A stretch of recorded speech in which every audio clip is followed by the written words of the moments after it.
Well, hey there. Welcome to the Pawpaw Chronicles and More with Jim.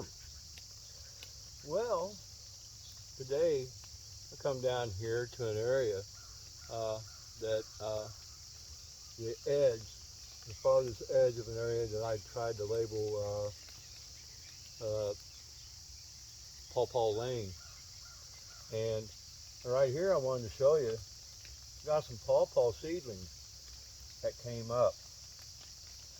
Now, in 2018, I started to work my way down here planting pawpaw seeds, and a few came up. And then in 2019, I came further down this way and planted pawpaw seeds. Now, these had eluded me.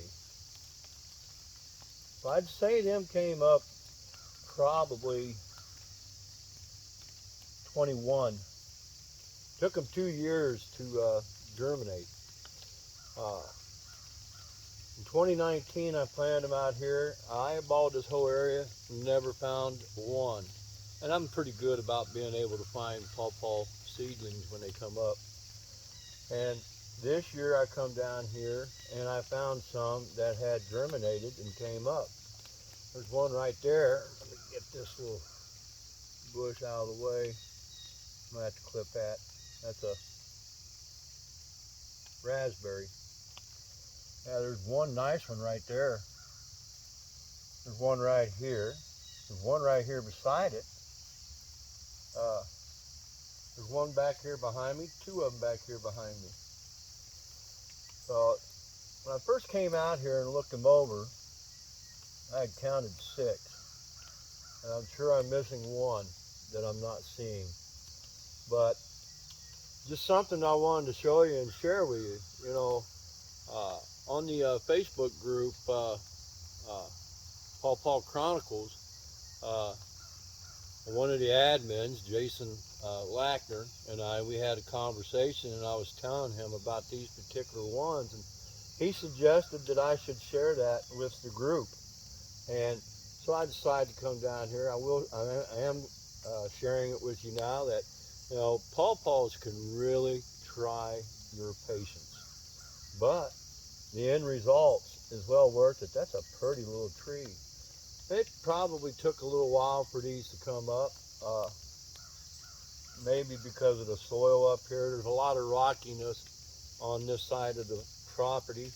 And another thing, I could have overlooked them because this was always ate up with a lot of weeds, switchgrass, a little bit of black raspberries, wild raspberries that is. And I'm sure over that way, there's probably more over there that I'm not seeing because it's a little bit thicker than it is right here, but it turned out to be a nice little find for me after all. You know, I got a couple of them that are right over there behind the camera, and those I found 2 years ago, 3 years ago, because they were planted in 2018. And they came up in 2019. I was able to see them.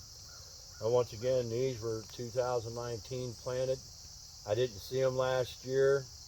There was a lot of weeds in here, but this year, because of the canopy cover, it choked the weeds down a little bit. And of course, the pawpaws, they're an understory type tree anyways, and they're thriving under here. And we're going to let these continue to grow. Now, when these get a certain size, you know, I let them get probably about this big. Now I'm going to come in here and I'm going to clear all this stuff out of here, let sunlight get in here, and these should flourish from there on out. They come from very good fruit.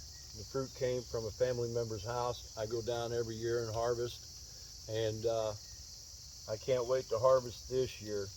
And not to mention, the Pawpaw Festival. You know, I can't wait to get to the Pawpaw Festival and hopefully run into some of y'all down there. If you see me, introduce yourself. Let's have a conversation. We can talk. I'll be at the booth for the North American Pawpaw Growers Association. You can actually join at that time or go online. Anyways, just something I wanted to share. A good find. My name's Jim. If you like what you see, subscribe. Any comments or questions that you may have, I welcome. Don't forget to click on that bell for any for notifications. Y'all have a God bless day.